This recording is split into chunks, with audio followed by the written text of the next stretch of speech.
नमस्कार दोस्तों, defence show में आपका स्वागत है। तो दोस्तों, इस वक्त की बड़ी खबर निकल के सामने आ रही है कि रूस और यूक्रेन के बीच चल रहे युद्ध में मरने वालों का आंकड़ा काफी तेजी से बढ़ रहा है और अब यह आंकड़ा 300 तक पहुंच गया है। ये मैं आपको बताऊंगा। इसी के साथ ही साथ यूक्रेन के सैनिकों ने रशियन सोल्जर्स पर पलटवार किया है और उनके 50 सैनिकों को मार गिराया है। और क्या क्या हो रहा है रूस यूक्रेन युद्ध में, इस बारे में भी हम चर्चा करेंगे। तो वीडियो में अंत तक बने रहिए। साथ ही लेटेस्ट खबरों के लिए चैनल को जरूर सब्सक्राइब करिए। तो चलिए वीडियो शुरू करते हैं। तो दोस्तों, रूस और यूक्रेन के बीच स्थिति काफी ज्यादा बिगड़ गई है और युद्ध ऐलान होने के बाद रूस ने यूक्रेन के लगभग 12 शहरों को अपना निशाना बनाया है और क्रीमिया के रास्ते रूसी सेना यूक्रेन में एंटर करके हमला कर रही है। लेकिन दोस्तों, अगर यूक्रेन के राष्ट्रपति चाहते तो ये युद्ध रोका भी जा सकता था, क्योंकि रूस के राष्ट्रपति व्लादिमीर पुतिन ने हमला करने से पहले यूक्रेन को हथियार डालने को कहा था, लेकिन यूक्रेन ने इससे मना कर दिया था और उसके तुरंत बाद रूसी सैनिकों ने हमला करना शुरू कर दिया और कीव समेत कई बड़े बड़े शहरों को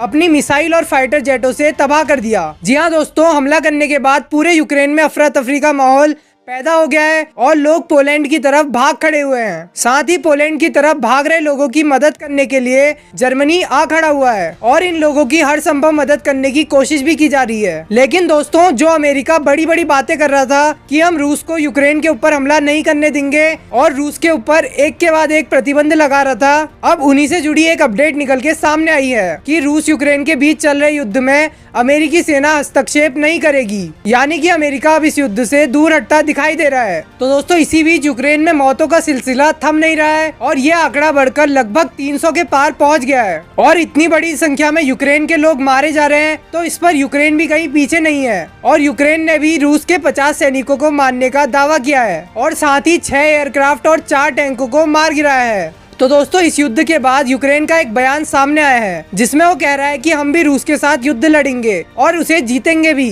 वैसे आपका क्या विचार है इन सभी बातों पर, कमेंट बॉक्स में जरूर बताएं। तो अभी के लिए बस इतना ही। जय हिंद, वंदे मातरम।